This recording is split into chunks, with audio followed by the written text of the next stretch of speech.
I feel like every time I tune out of American politics for the better part of a week, the game completely changes and I truly lose track of what is going on over there. This week has been a very interesting one. The two big things being apparently a brooding bromance between New York City's mayor-elect Zoran Mamdani and President Donald Trump.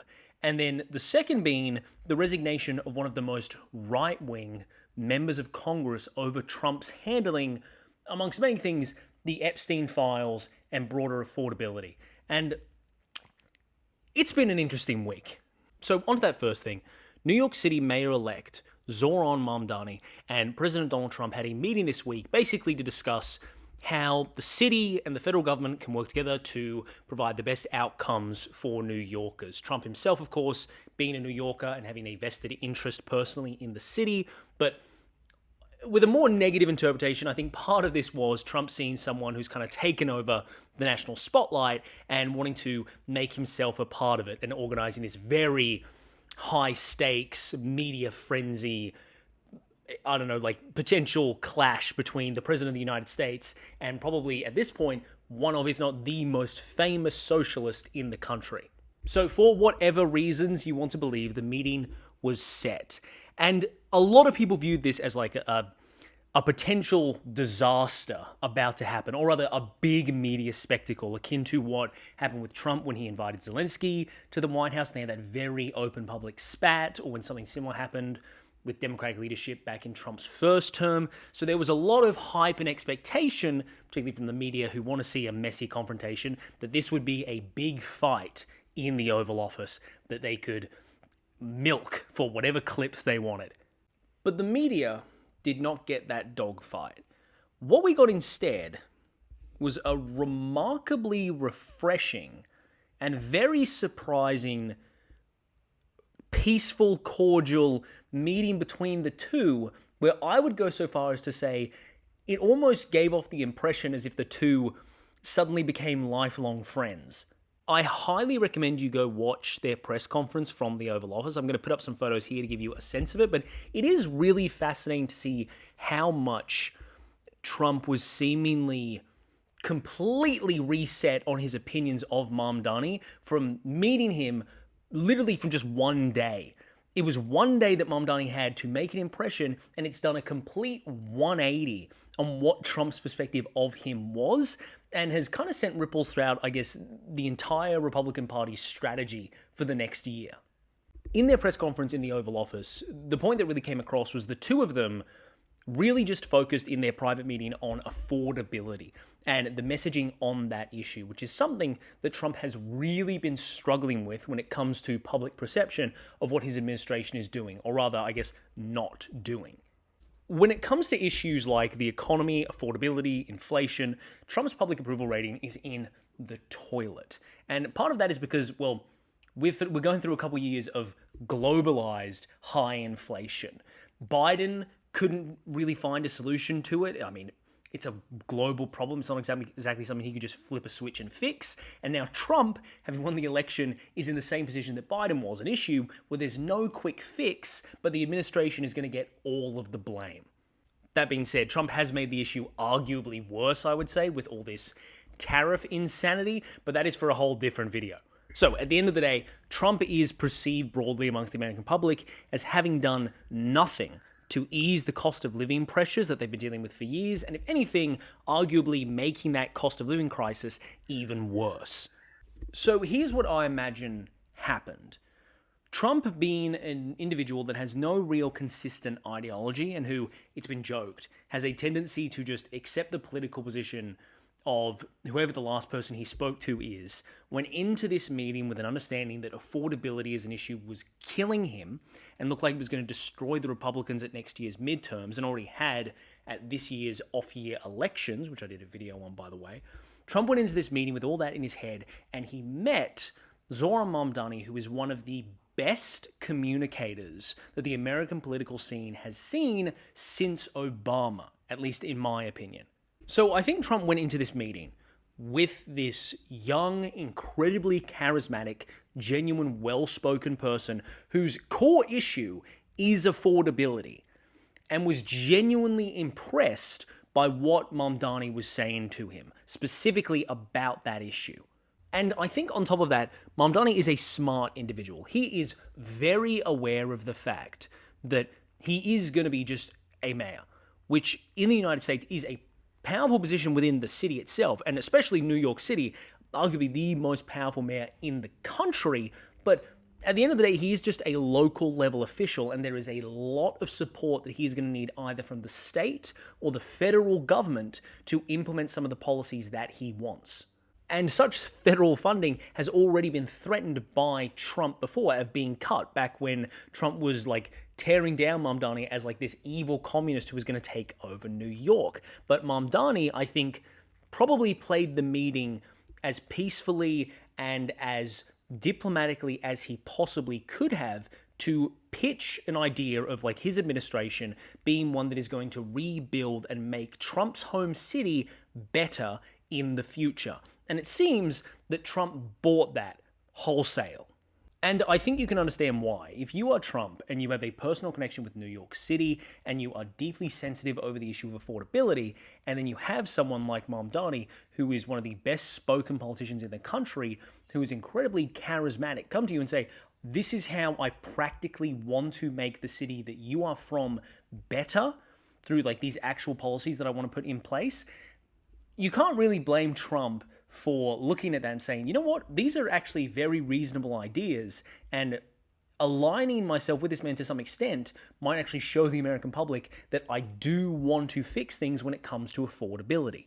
But even I'm astounded by how well that press conference went. I mean, like, again, please go and watch it. It is full of hilarious moments where the media there are trying to get like a fight started or something. Like somebody said to Mamdani, like, do you still believe that Trump is a fascist? And then Mamdani was going to answer in some sort of way to try and deflect it, but then Trump was like, oh, don't worry, you can just say yes, it's fine. And it was just like unbelievable. Somebody asked Trump, do you think that Mamdani here is a jihadist, as Zohran Mamdani has been described by the Republican candidate that is running for governor in that state next year? And Trump said, no, I don't believe this is a jihadist. I believe this is a rational, pragmatic man. Basically gutting most of the messaging of the Republican Party's candidate for governor next year in New York.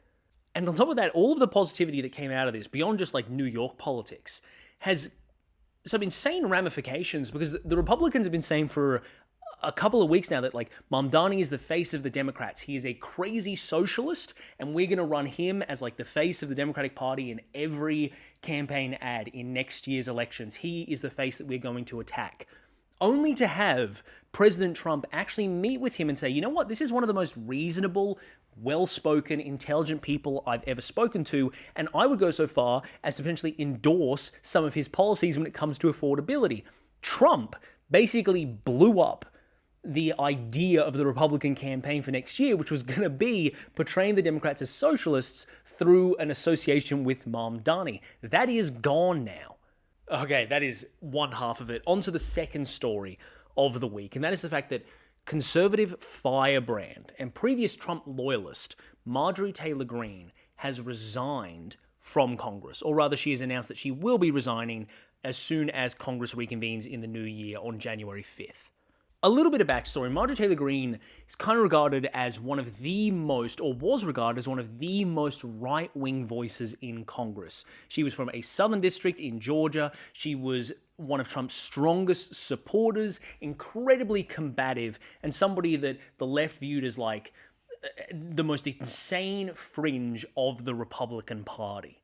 So diehard Trump supporter, backed him all the way through 2024, after 2020, during that absence between his two terms, one of the core supporters of his movement. But things really started to get shaky with Trump's second term.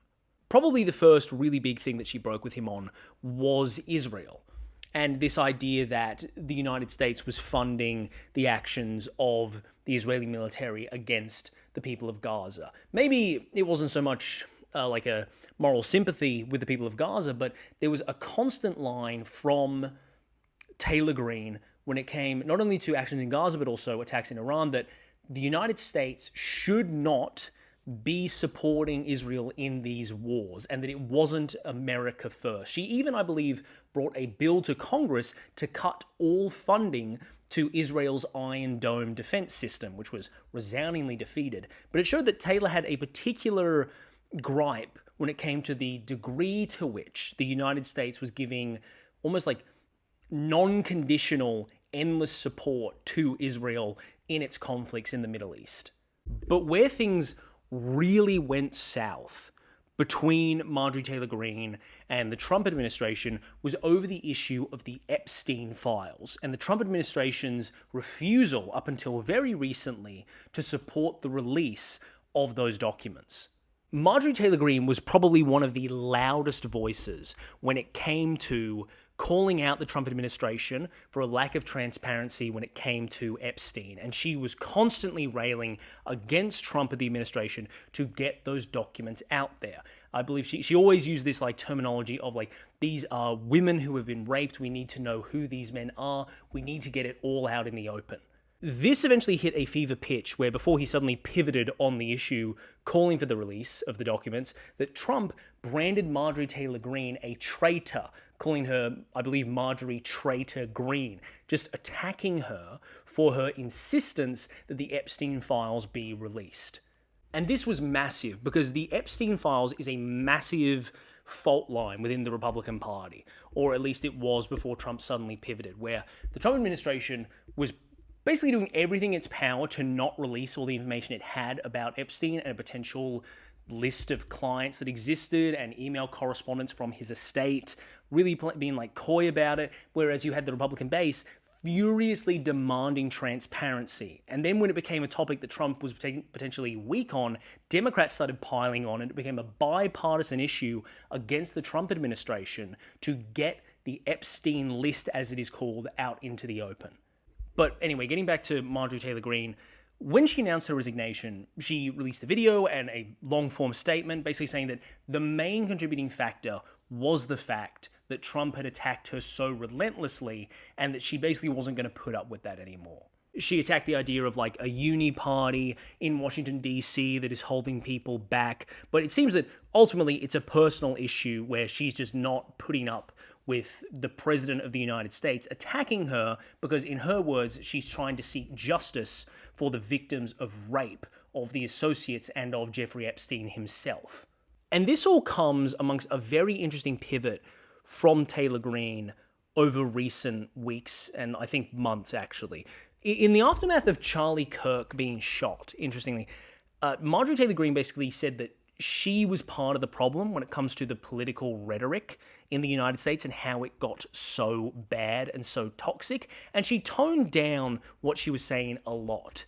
She went on The View, started talking about how there's a need for like better politics in the country, very much moved away from some of her incredibly inflammatory right-wing stances of the past, and was kind of presenting herself as like this reformed individual who saw how bad things could get when rhetoric is tiled up to 11, and saying that she wanted to do her part to try and make politics better in America.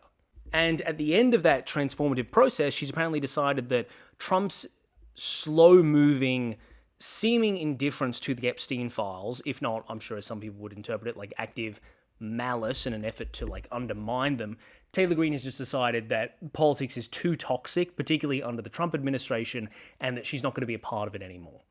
If I had to throw out a guess as to what Marjorie Taylor Green is doing, I think, this may sound crazy, I think she is genuinely aiming for a higher office, including potentially President of the United States. Now, you may say that that sounds insane, but you know what else sounded insane just 10 years ago, back in 2015? The idea of Donald Trump becoming president. Or just, last year, the idea of Donald Trump winning re-election. That was all insane and unprecedented. But I'm telling you, if the American electorate has the opportunity to do something, there is no telling whether or not they will. You cannot trust the American electorate to stick to convention and what is the norm. That norm doesn't exist anymore. And this was actually something that was a bit of a problem between Trump and Taylor Green beforehand, is that apparently Taylor Green was really aiming for potentially taking a Georgia Senate seat or maybe even running for the governor of Georgia. But Trump was adamant that she do not do that, that he wanted to keep her in the House as sort of just like this firebrand. The House of Representatives in America functions a lot like the Australian Senate. A lot of ideological nut jobs kind of end up there. So Trump much preferred the idea of Marjorie Taylor Green staying in the House as opposed to being in a place of much, much higher influence. And Taylor Green seemingly resented that.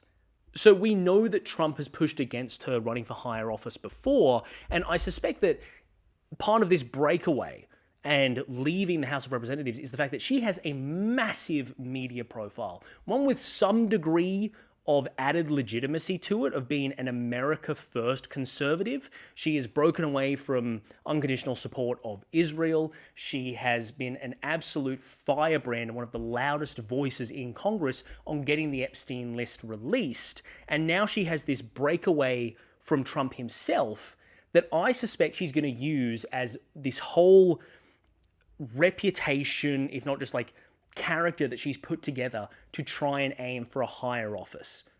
It will be very interesting to see what a refined, broadly perceived as more principled Marjorie Taylor Green can achieve if she's just running on her own record and her own reputation, which includes opposition to Trump on issues where he's failing and really sort of standing up for herself. She has that sort of legitimacy if she's going to try and undercut Trump's more right-wing support to try and win a primary somewhere, be it for the Senate in a gubernatorial election or for, potentially in 2028, the office of president.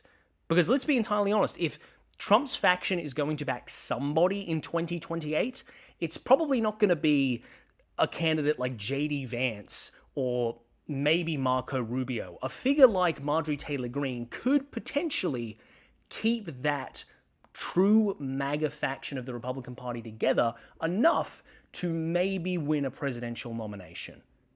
But this is all hypothetical, and we know, well, you know what you never know in American politics? You never know anything that's going to happen. Trump and Mandani one day can become best friends, but then at the same time, Trump can break with his most diehard loyalist. Nothing in that country can ever really be predicted when it comes to politics. So who really knows? But stay tuned, because I can only imagine it's going to keep getting more and more interesting from here.